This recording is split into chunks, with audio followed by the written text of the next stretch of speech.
बिस्मिल्लाहिर्रहमानिर्रहीम। अस्सलाम वालेकुम।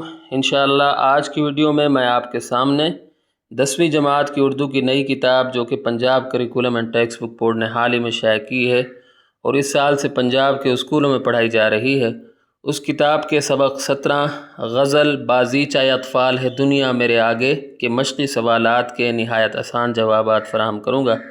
अगर आप मेरी साबका वीडियोज़ जो मैंने इस किताब के बारे में बनाई हैं देखना चाहते हैं तो इस वीडियो की डिस्क्रिप्शन में मौजूद लिंक को विज़िट करें। तो आइए वीडियो शुरू करते हैं।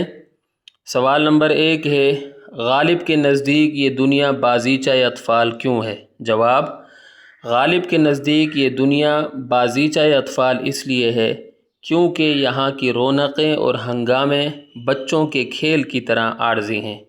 ये रौनक़ें और हंगामे उनकी नज़र में महज तमाशा हैं। सवाल नंबर 2 है, औरंग सुलेमा और एजाज़ मसीहा तलमीहात हैं, इनकी वजाहत करें। औरंग सुलेमा से मुराद हज़रत सुलेमान अलैहिस्सलाम का वो तख्त है जो हवा में उड़ता था। एजाज़ मसीहा से मुराद हज़रत ईसा अलैहिस्सलाम का वो मोजज़ा है जिससे वो मुर्दों को ज़िंदा कर देते थे। सवाल नंबर 3 है, हाल और रंग का लतीफ़ फ़र्क वाज़ेह करें। जवाब, हाल से मुराद महबूब की जुदाई का दुख और गम है।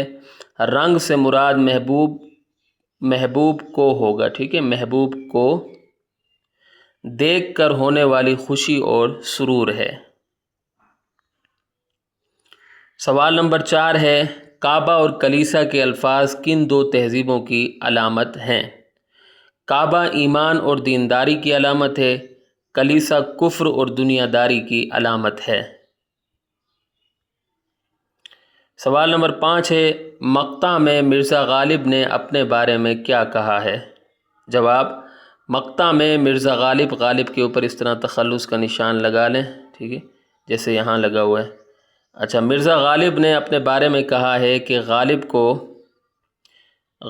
को बुरा मत कहा करो क्योंकि वो अपनी नज़र में बहुत अच्छा है। दरअसल मक्ता में गालिब ने ख़ुद कलामी से काम लिया है। तो यहाँ अगर हमारी वीडियो इख्तिताम को पहुँचती है, उम्मीद करता हूँ कि आपको मेरी काविश पसंद आई होगी। अगली वीडियो तक के लिए मुझे इजाज़त दें।